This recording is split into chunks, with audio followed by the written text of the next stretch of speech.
تیسرے پارے کی ابتدا میں اللہ سبحانہ و تعالیٰ نے انبیاء کرام کا ذکر کیا، رسولوں کی فضیلت کو بیان کیا، اور فرمایا ان میں سے کچھ ایسے تھے کہ جن کو اللہ سبحانہ و تعالیٰ نے اپنے ساتھ ہم کلام ہونے کا شرف دیا، کچھ ایسے تھے جن کو اللہ نے معجزات دیے، لیکن ان میں سے پھر بعض کے اوپر بعض کے درجات ہیں۔ اور یہ ایک لطیف اشارہ ہے کہ آپ صلی اللہ علیہ وسلم تمام کے تمام انبیاء اور رسل سے فضیلت والے ہیں۔ اس سے آگے فرمایا یا ایھا الذین آمنوا انفقوا مما رزقناکم من قبل ان یأتی یوم لا بیع فیہ ولا خلۃ ولا شفاعۃ والکافرون هم الظالمون، کہ اللہ کے راستے میں خرچ کرو اس سے پہلے کہ وہ قیامت والا دن آ جائے جس میں نہ کوئی اپنی بخشش کو، اپنی مغفرت کو خرید سکے گا، نہ کوئی فدیہ دے سکے گا، نہ کوئی ہدیہ دے سکے گا، نہ کوئی سفارش کروا سکے گا اللہ کے حکم کے بغیر۔ اس لیے دنیا میں ہی جو اللہ نے مال دیا ہے اس میں سے اللہ کے راستے میں خرچ کرتے رہو۔ اس سے آگے آیت الکرسی ہے، بڑی فضیلت والی آیت کریمہ ہے، اس کا اہتمام کرنا چاہیے، اس کو پڑھنا چاہیے، صبح و شام اس کو پڑھنا چاہیے، رات کو سونے سے پہلے پڑھ کر آیت الکرسی کو سونا چاہیے۔ اس سے آگے فرمایا لا اکراہ فی الدین قد تبین الرشد من الغی، اللہ فرماتے ہیں کہ دین میں کوئی جبر نہیں ہے، دین کی دعوت دینا مسلمان کے اوپر ضروری ہے، مسلمان اس کی دعوت دیتے ہیں، لیکن جبراً کسی کو مسلمان کرنا یہ شریعت کا مزاج نہیں ہے۔ قد تبین الرشد من الغی، رشد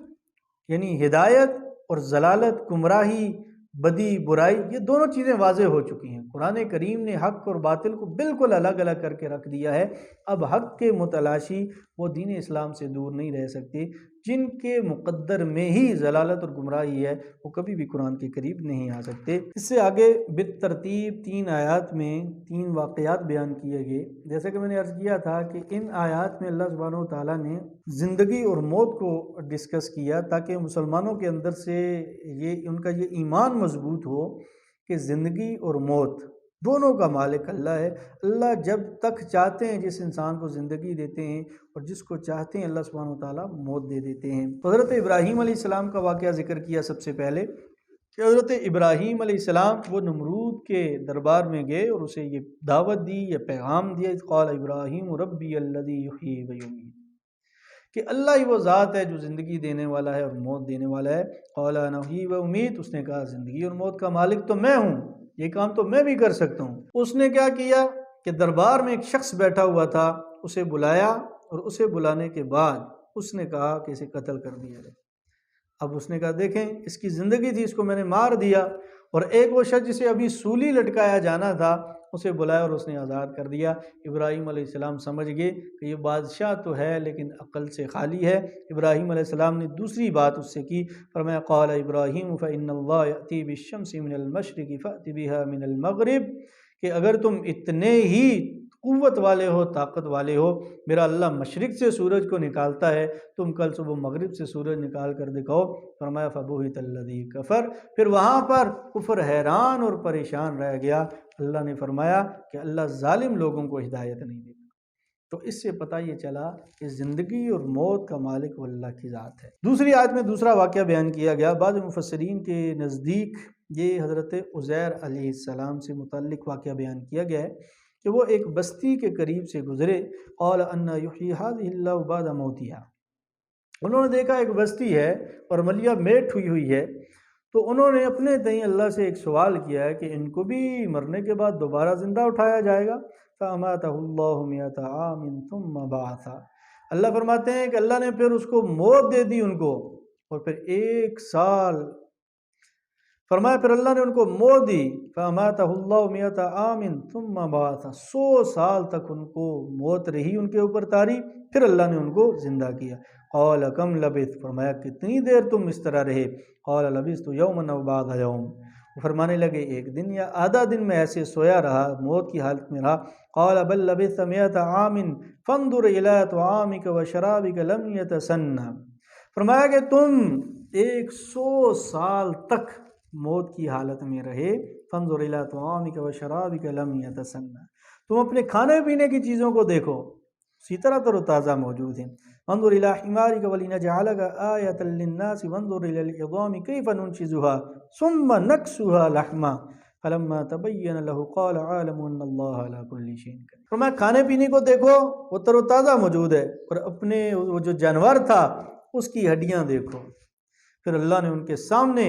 وہ جو جانور تھا اس کی ہڈیوں کو جوڑا، ان کے اوپر گوشت پوست بال سب چیزیں اوپر چڑھ گئیں۔ تو اب وہ دیکھ کر فرمانے لگے قال اعلم ان اللہ علی کل شیء قدیر، ہاں میرے اللہ میں نے جان لیا کہ اللہ ہر چیز پر قادر ہے۔ تو یہ دوسرا واقعہ تھا جو اس آیت کریمہ میں بیان کیا گیا۔ اس سے آگے پھر حضرت ابراہیم علیہ السلام کا واقعہ ہے۔ وَإِذْ قَالَ إِبْرَاهِيمُ رَبِّ أَرِنِي كَيْفَ تُحْيِي الْمَوْتَىٰ قَالَ أَوَلَمْ تُؤْمِنْ۔ ابراہیم علیہ السلام کا آپ دوبارہ کیسے اللہ سبحانہ وتعالیٰ زندہ فرمائیں گے؟ فرمایا کہ ایمان نہیں ہے؟ قال بلا، فرمایا ایمان کیوں نہیں ہے؟ ضرور ہے، وَلَكِنْ لِيَطْمَئِنَّ قَلْبِي، ہاں اطمینان قلب کے لیے کہ ایمان تو ہے لیکن میرا ایمان مزید مضبوط ہو جائے، قلب مزید مطمئن ہو جائے اس بات پہ، صرف یہ مقصد ہے۔ فرمایا قال فخذ أربعة من الطير فصرهن إليك ثم اجعل على كل جبل منهن جزءا ثم ادعهن يأتينك سعيا واعلم ان اللہ عزیز حکیم۔ فرمایا ابراہیم علیہ السلام کو 4 پرندے لو، ان کو ذبح کرو، ان کے چھوٹے چھوٹے ٹکڑے کرو، ان کو پہاڑوں پہ رکھ دو، ان کو تم بلاؤ گے تو سارے پرندے اپنے اپنے گوشت پوست، اپنی ہڈیوں، اپنے رنگ، اپنے اس وجاہت کے ساتھ تمہارے پاس آ جائیں گے۔ ایسا ہی ہوا، سارے پرندے آ گئے۔ تو یہ جو معجزات تھے، یہ جو واقعات تھے، اس سے انسان کو یہ بتلانا مقصود ہے کہ موت و حیات کا مالک اللہ ہے۔ دوسرا یہ بتلانا مقصود ہے کہ جس طرح اللہ نے تمہیں ایک دفعہ زندگی دی اور موت دی، اللہ اسی طرح تمہیں دوبارہ زندہ کرے گا اور تمہارا حساب کتاب لیا جائے گا۔ اس سے آگے اللہ سبحانہ و تعالیٰ نے انفاق فی سبیل اللہ، اللہ کے راستے میں خرچ کرنا، اس سے متعلق چند آیات بیان فرمائی اور کچھ اصول، کچھ ضابطے بتلائے گئے۔ سب سے پہلے یہ فرمایا کہ مثل الذین ينفقون اموالهم فی سبیل اللہ کمثل حبۃ انبتت 7 سنابل فی کل سنبلۃ 100 حبۃ۔ جو لوگ اللہ کے راستے میں خرچ کرتے ہیں ان کی مثال دے کر اللہ سبحانہ و تعالیٰ نے ان کو سمجھایا کہ ان کی مثال ایسے ہے کہ جیسے ایک دانہ ہو، انبتت 7 سنابل فی کل سنبلۃ 100 حبۃ،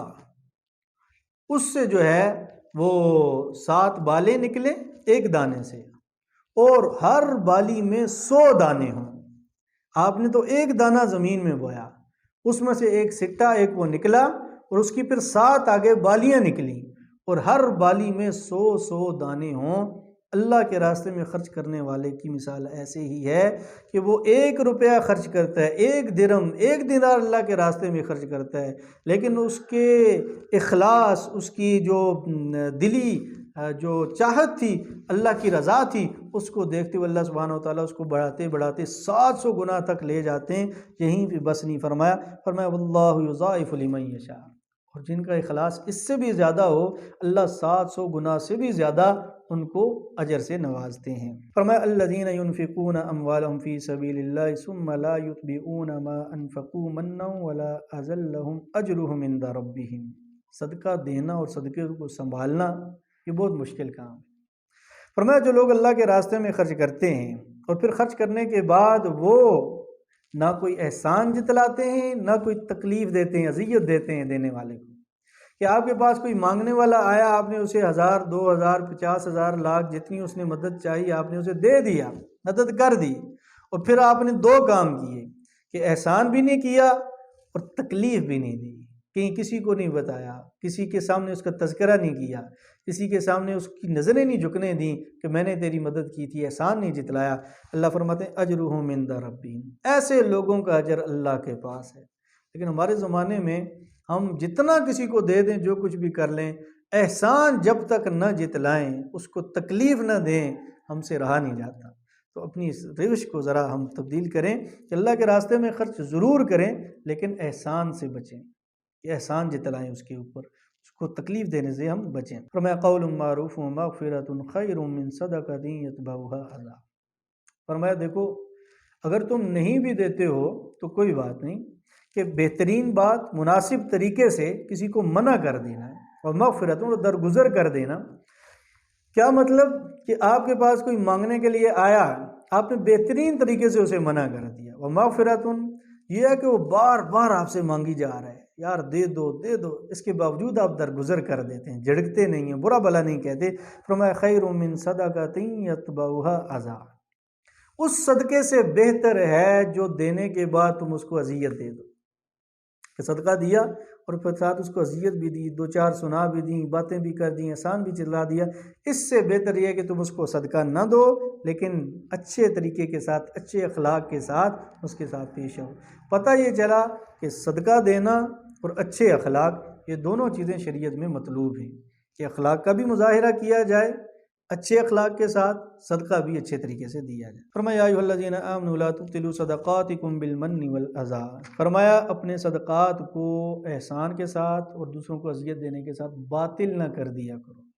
باطل ہو جاتے ہیں صدقہ خیرات، تمہارے سارے کے سارے خیرات اور صدقات باطل ہو جائیں گے اگر تم کسی کے اوپر احسان جتلاؤ گے، کسی کو اذیت دو گے، اس کو برا بلا کہو گے، اس لوگوں کے سامنے اس کے اوپر اپنے احسانات جتلاؤ گے۔ اس کے آگے اللہ سبحانہ و تعالیٰ نے دو مثالیں دی کہ اس شخص کی مثال جو صدقہ دیتا ہے اور ساتھ احسان جتلاتا ہے ایسے ہی ہے کہ کوئی چٹان ہو اور اس پر چھوٹی سی کوئی مٹی جمی ہو، اس میں وہ اپنا بیج ڈال دے، اور بیج ڈال کر وہ چاہے کہ میں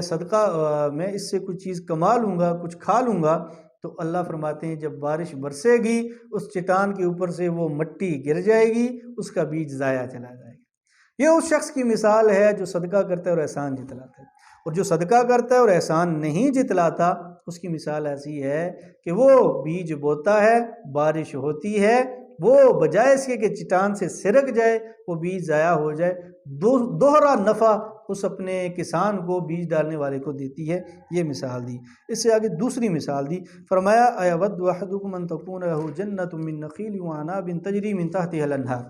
له فیہا من کل الثمرات واصابہ الکبر وله ذریۃ ضعفاء، فرمایا تم میں سے کوئی شخص یہ چاہتا ہے کہ اس کی کھیتیاں ہوں، نہریں بہہ رہی ہوں، اس کے باغات ہوں، اور وہ بوڑھا ہو جائے اور اس کی جو اولاد ہے وہ بھی کمزور ہے، وَأَصَابَهُ الْكِبَرُ وَلَهُ ذُرِّيَّةٌ ضُعَفَاء، اس کی اولاد کمزور ہے، خود بوڑھا ہو چکا ہے، باغات بہترین ہیں، بہترین نہریں بہہ رہی ہیں، باغات ہیں، اب اس کی اولاد اس کو کما کر کھلائے گی پلائے گی، اب اس ظاہرہ سکون کرے گا۔ اللہ فرماتے ہیں جو صدقہ کرتا ہے اور پھر احسان جتلاتا ہے، یہ ساتھ کام کر لیتا ہے، ریاکاری کرتا ہے، تکبر کرتا ہے، اس کو تکلیف دیتا ہے، اس کے ساتھ کیا ہوتا ہے فَأَصَابَهَا إِعْصَارٌ فِيهِ نَارٌ فَاحْتَرَقَتْ، اللہ فرماتے ہیں ایسے لہلہاتے کھیت، نہریں، باغات سب کچھ ہو، لیکن وہ خود کمزور ہو جائے، اولاد بھی کمزور ہو، ایک آگ آئے اس کے سارے باغات ضائع ہو جائیں۔ صدقہ خیرات کرنے کے بعد احسان جتلانے والے کی مثال ایسے ہی ہے، قیامت والے دن وہ سمجھ رہا ہوگا کہ اب میں کمزور ہوں، میرے اعمال کمزور ہیں، اور مجھے اب میرے صدقات اور خیرات بچا لیں گے اور مجھے جنت میں بھیج دیا جائے گا، لیکن یہی بات کہ جہنم کی آگ آئے گی اور اسے پکڑ لے گی اور اسے بتایا جائے گا کہ تم نے جو صدقہ خیرات کیا تھا دنیا میں احسان جتلانے کی وجہ سے، ریاکاری کی وجہ سے، اس شخص کو تکلیف دینے کی وجہ سے تمہارا صدقہ ضائع کر دیا گیا ہے، آخرت میں تمہارے لیے کوئی فائدہ نہیں ہے اس کا۔ اس سے آگے فرمایا کہ صدقے کا ایک اصول یہ بھی ہے کہ بالکل ہی ردی چیز نہ صدقہ کی جائے، وَلَا تَيَمَّمُوا الْخَبِيثَ مِنْهُ تُنْفِقُونَ وَلَسْتُمْ بِآخِذِيهِ إِلَّا أَن تُغْمِضُوا فِيهِ، اللہ فرما رہے ہیں کہ تم ایسی چیز، ردی چیز بھی صدقہ نہ کرو کہ اگر تمہیں وہ چیز دی جائے تو تم آنکھیں بند کر کے وہ چیز لو، ایسے کر کے وہ چیز لو کہ اتنی ردی چیز ہو کہ تم دیکھنا بھی تمہیں پسند نہ ہو کہ یار یہ چیز میں کیا دیکھوں، گھر میں جو چیز بالکل ضائع ہو گیا، کسی استعمال کی نہیں ہے، اب وہ ایک بوجھ گھر میں بنی ہوئی ہے، اس کو آپ صدقہ کر دیں۔ اللہ فرماتے ہیں ایسی چیزیں صدقہ نہ کیے، کم از کم اتنی تو ہو کہ کسی دوسرے کے استعمال کی ہو۔ ہمارے ہاں کیا ہوتا ہے، دیواریں ضرورت اس طرح کی وہ بنی ہوتی ہیں، وہاں پہ گھر کا سارا گند لا کر وہاں پہ رکھ دیا جاتا ہے، تو ردی چیزیں صدقہ نہیں ہوتی، یہ اللہ کے ساتھ ٹھٹا ہے، مذاق ہے، کیونکہ صدقہ انسان کو نہیں دیا جاتا، دوسرے کو، یہ اللہ کو دیا جاتا ہے، اور اللہ ہی اس کا اجر دیں گے۔ جب انسان ردی چیزیں دے گا تو ایسے صدقات قبول نہیں ہوتے۔ اس سے آگے فرمایا الشیطان یعدکم الفقر ویأمرکم بالفحشاء واللہ یعدکم مغفرۃ منہ وفضلا واللہ واسع علیم، کیا بہترین بات بیان فرمائی۔ فرمایا الشیطان یعدکم الفقر ویأمرکم بالفحشاء،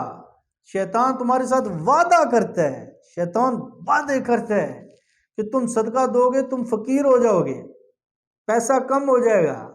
وَيَأْمُرُكُم بِالْفَحْشَاءِ، اور بے حیائی کا حکم دیتا ہے شیطان۔ شادی آ گئی،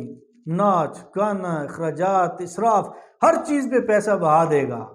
اس کے لیے شیطان تمہیں تیار کر لے گا۔ لیکن جب اللہ کے راستے میں کہ فقیر ہو جاؤ گے، مال کم ہو جائے گا، اللہ کیا فرماتے ہیں؟ واللہ یعیدکم، اور اللہ بھی وعدہ کرتے ہیں، شیطان کا وعدہ ہے فقیر ہو جاؤ گے، غریب ہو جاؤ گے، اور بے حیائی اور اسراف میں کھلا تم سے خرچ کروائے گا۔ نکتے کی بات کہ اللہ نے یہاں پر وَيَأْمُرُكُم بِالْفَحْشَاءِ، اسراف میں فحاشی کا ذکر کیا۔ پتہ یہ چلا کہ فحاشی یہ شیطان کا بہت بڑا ہتھیار ہے۔ تو فرمایا کہ واللہ یعیدکم مغفرۃ منہ وفضلا، اور اللہ تم سے مغفرت کا اور فضل کا وعدہ کرتا ہے۔ یعنی تم صدقہ کرو گے، شیطان کہتا ہے غریب ہو جاؤ گے، اللہ کہتا ہے میں وعدہ کرتا ہوں اللہ تمہاری مغفرت بھی کرے گا، گناہوں کو بھی معاف کرے گا، وفضلا، اور اللہ تمہیں فضیلت بھی دے گا، وہ اضافہ بھی فرمائے گا مال میں برکت بھی ہوگی، مال جو ہے وہ دگنا چگنا ہو جائے گا، صدقہ کرنے سے مال کم نہیں ہوگا۔ ایک اور اصول بتایا، فرمایا ان تبدوا الصدقات فنعما ہی وان تخفوها وتؤتوها الفقراء فهو خیر لکم، فرمایا اگر ظاہر کر کے تم صدقہ دو یہ بھی اچھا ہے، لیکن اگر چھپا کر دو گے، غریب کو چھپا کر تم صدقہ دو گے، فرمایا فهو خیر لکم، یہ تمہارے لیے زیادہ بہتر ہے۔ اور موجودہ زمانے میں تو میں سمجھتا ہوں کہ یہی بہتر ہے کہ انسان چھپا کر صدقہ کرے۔ این جی اوز اور اس طرح کی یہ ساری جو فقیروں کی، غریبوں کی، مسکینوں کی تذلیل کی جاتی ہے صدقہ خیرات کے نام پر اور این جی اوز کے نام پر، قرآن کہتا ہے ایسے نہ کرو، چھپا کر دیا کرو، کسی کی عزت نفس مجروح نہ ہو، فرمایا فَهُوَ خَيْرٌ لَكُمْ، یہ تمہارے لیے زیادہ بہتر ہے۔ کھلے عام سر عام دو گے، ریا، تکبر، احسان، یہ ساری چیزیں تمہارے دل میں جذبات بیٹھیں گے، اور تنہائی میں چپ چھپا کے اکیلے میں دو گے تو یہ تمہارے لیے بہتر ہوگا، تمہارے دل سے یہ ساری چیزیں خود بخود نکل جائیں گی۔ اس سے آگے ایک آیت کریمہ ہے، اور حضرت ابن عباس رضی اللہ تعالیٰ عنہ فرماتے ہیں یہ آیت کریمہ اصحاب صفہ کے لیے نازل ہوئی، اور موجودہ زمانے میں شاید یہ آیت کریمہ مدارس کے لیے ہے۔ باہر کیف اللہ فرماتے ہیں للفقراء الذین احصروا فی سبیل اللہ، ان لوگوں کے لیے صدقہ خیرات ہے جنہوں نے اپنے آپ کو بند کر دیا اللہ کے راستے میں، اللہ کے راستے میں بند کر دیا۔ اور آپ جہاد میں چلے جائیں، لوگ انہوں نے اپنے آپ کو اللہ کے راستے میں بند کر دیا،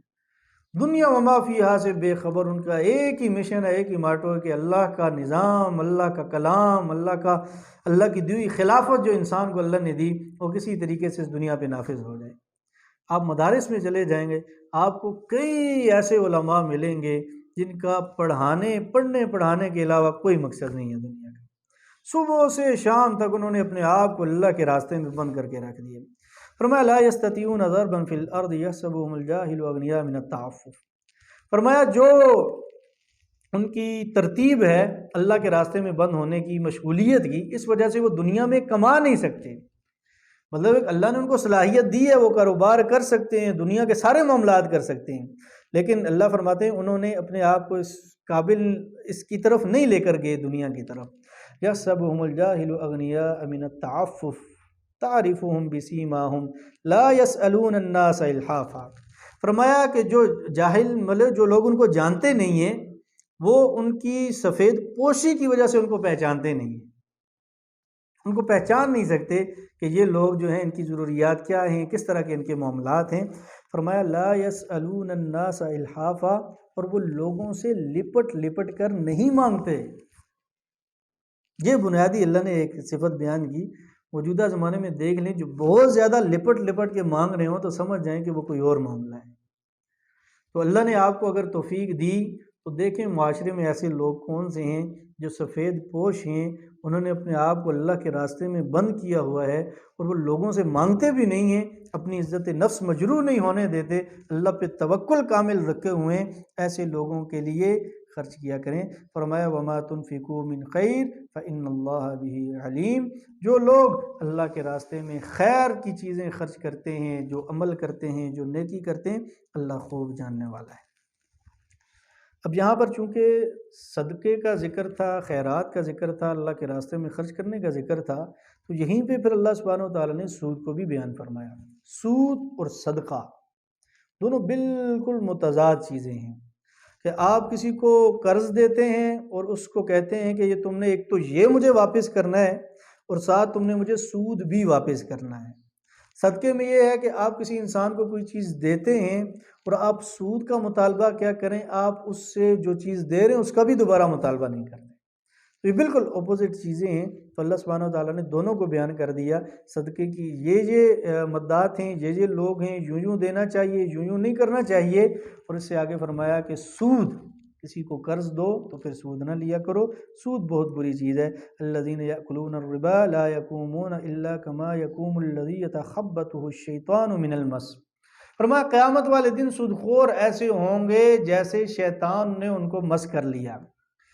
یعنی کہ جیسے دنیا میں کسی کے اوپر جنات مسلط ہو جاتے ہیں نا، اس کو خبتی وہ بن جاتے ہیں، تو فرمایا سود خور کی کیفیت آخرت میں بھی ایسی ہوگی اور دنیا میں بھی ایسی ہوتی ہے ان کی حالت۔ فرمایا کس لیے؟ ذالک بانہم قالوا انما البیع مثل الربا، اس لیے کہ وہ کہتے ہیں کہ سود اور بیع یعنی خرید و فروخت اور ربا، ان دونوں میں کیا فرق ہے کہ آپ تجارت کرتے ہیں، ایک چیز دیتے ہیں اور پیسہ دیتے ہیں، اور پیسے میں بھی، ربا میں بھی آپ یہی کرتے ہیں کہ پیسہ دیتے ہیں اور اس کے بدلے میں زیادہ پیسے لیتے ہیں۔ تو اللہ فرماتے ہیں یہ ان کی ایک جو دلیلیں ہیں یہ بالکل غلط ہیں۔ کیوں؟ فرمایا وَأَحَلَّ اللَّهُ الْبَيْعَ وَحَرَّمَ الرِّبَا، اللہ نے بے کو حلال قرار دیا اور ربا کو حرام قرار دیا۔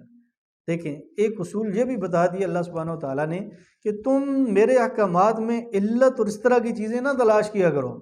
جس طرح سود خور کہتے ہیں کہ یہ بھی تو ایک قسم کی تجارت ہے، یہ بھی تو ایک قسم کی ٹریڈ ہے، یہ بھی تو ایک قسم کا منافع ہے، جیسے عام تجارت میں ملتا ہے سود میں بھی منافع ملتا ہے۔ اللہ فرما رہے ہیں ایسا نہیں ہے، اللہ نے یہ جو تجارت ہے سود والی اس کو حرام قرار دیا، یہ جو دوسری تجارت ہے بے والی اللہ سبحانہ وتعالیٰ نے اسے حلال قرار دیا۔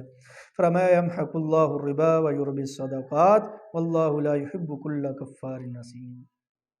اصول بھی بتا دیا، جو صدقہ خیرات کرنے والے ہیں اللہ سبحانہ و تعالیٰ ان کے صدقات کو بڑھاتے ہیں، اور جو سود والے ہیں، جو ربا والے ہیں، ان کے مال میں اللہ سبحانہ و تعالیٰ کمی کر دیتے ہیں۔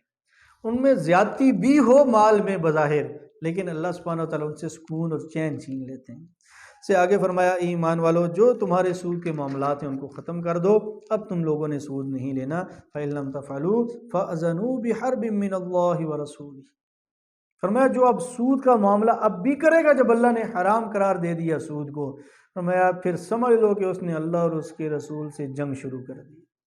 دیکھیں ہمارے معاشرے میں کتنے ہمارے دائیں بائیں رشتہ دار قرابت دار ایسے ہیں جنہوں نے اپنے گھروں میں بیٹھ کر اللہ اور اس کے رسول سے جنگ شروع کی ہوئی ہے،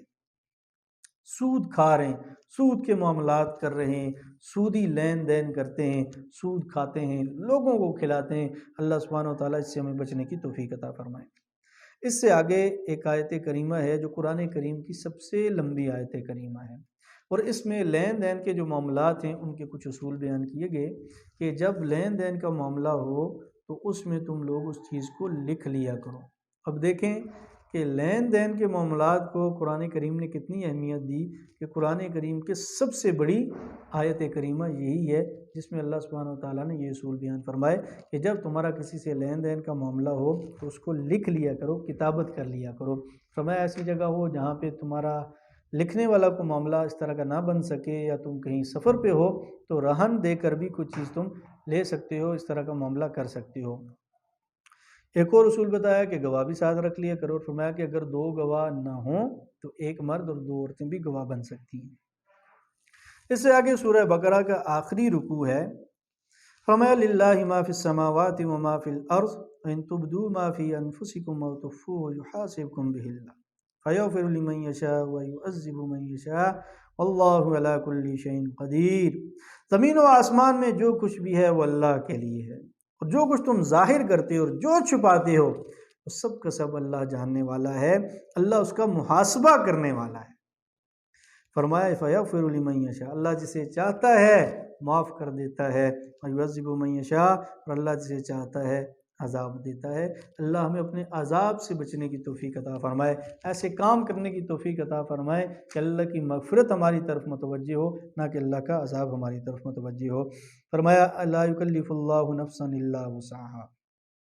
کوئی بھی نفس ایسا نہیں ہے کہ اللہ سبحانہ و تعالیٰ نے اس کی قوت اور طاقت سے زیادہ اس کے اوپر کوئی بوجھ ڈالا۔ جس کی جتنی قوت اور طاقت ہے اللہ سبحانہ و تعالیٰ اتنا ہی امتحان اور آزمائش اس کے اوپر ڈالی ہے۔ لہا ما کسبت وعلیہا ما اکتسبت ربنا لا تؤاخذنا ان نسینا او اخطانا۔ یہ اللہ سبحانہ و تعالیٰ نے آخر میں دعاؤں کا ذکر فرمایا کہ انسان کو یوں اللہ سے مانگنا چاہیے، ربنا لا تؤاخذنا ان نسینا و اخطانا، اللہ ہم سے جو بھول ہو جائے، جو ہماری غلطی ہو جائے اس پہ ہماری پکڑ نہ فرمانا، اے اللہ ہمارے اوپر ایسا بوجھ نہ ڈالنا جیسا تو نے ہم سے پہلے لوگوں کے اوپر ڈالا تھا۔ اے اللہ تو ہمارے اوپر ایسا بوجھ بھی نہ ڈالنا جس کی ہم طاقت اور قوت نہیں رکھتے۔ واعف عنا واغفر لنا وارحمنا، اے اللہ ہم سے درگزر کر، اے اللہ ہمیں معاف فرما، اے اللہ ہمارے اوپر اپنا رحم فرما، انت مولانا فانصرنا علی القوم الکافرین، اے اللہ تو ہی ہمارا مولا اور مددگار ہے، کافروں کے مقابلے میں ہماری مدد فرما۔ اللہ سبحانہ و تعالیٰ ان دعاؤں کا اہتمام کرنے کی ہمیں توفیق عطا فرمائے۔ آخر دعوانا الحمدللہ رب العالمین۔